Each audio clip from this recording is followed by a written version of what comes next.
तुमचा logo analysis आहे, कुठला व्हिडिओ बघितला तुम्ही? मी तुमचा इंस्टाग्रामला म्हणजे लोकांचे लाईव्ह फीडबॅक बघून मी इन्स्पायर झालो, मग मी ऍडमिशन केलं. ओके, धन्यवाद. व्हाईट इज युनिसेक्स सलून हे तुमच्या बिझनेसचं नाव आहे. तुमच्या केसमध्ये हा खूप महत्वाचा विषय आहे. आता आपण ह्याला कसं बघतो, तुमचा जो स्काय ब्ल्यू कलरचा लोगो होता ना, त्याच्यामध्ये कसं आहे की स्काय ब्ल्यू कलर जिथे लोगो डिझाईन मध्ये येतो तिथे अशा प्रकारची मॅनपॉवर तुम्ही इन्व्हाइट करता की जी नवशिकी असते. पॉईंट लक्षात आला? नवशिकी माणसं तुम्ही अट्रॅक्ट करणार आणि ते एका टायमानंतर निघूनच जाणार. हा तुमच्या स्काय ब्ल्यू कलरचा प्रॉब्लेम होता.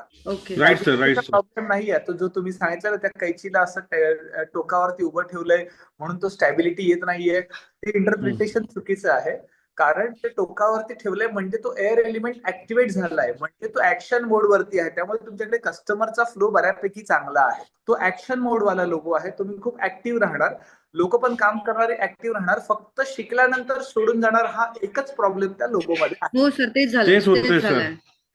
समजलं? पॉईंट लक्षात आला? आपण कसं लोगो डिझाईन बघतो. येस. आता याच्यात मी काही Yes, sir. न्यूमरोलॉजी बघितली का तुमची? नाही. ऍस्ट्रॉलॉजी बघितली का? नाही. कुठल्याही प्रकारचं काही तुमचं डेट ऑफ बर्थ बघितली, सिग्नेचर बघितली काय? फक्त कलरच्या फॉर्म्युलाने मी सांगितलं की कलरची एनर्जी आहे ना, ती कलरची एनर्जी तसंच काम तुमच्याकडे शिकण्यासाठी येणार तेव्हा हात जोडून बोलणार की सर ठेवा ठेवा ठेवा, मला शिकायचंय, मला हो. शिकायचं. काही प्रश्न Yes. असेल तर आजच्या मुहूर्तावरच सुरू करूया. हा, आजच्या मुहूर्तावरतीच सुरू करूया. ठीक आहे, done. Okay sir, thank you sir. छान वाटलं. Thank you thank you sir. सर.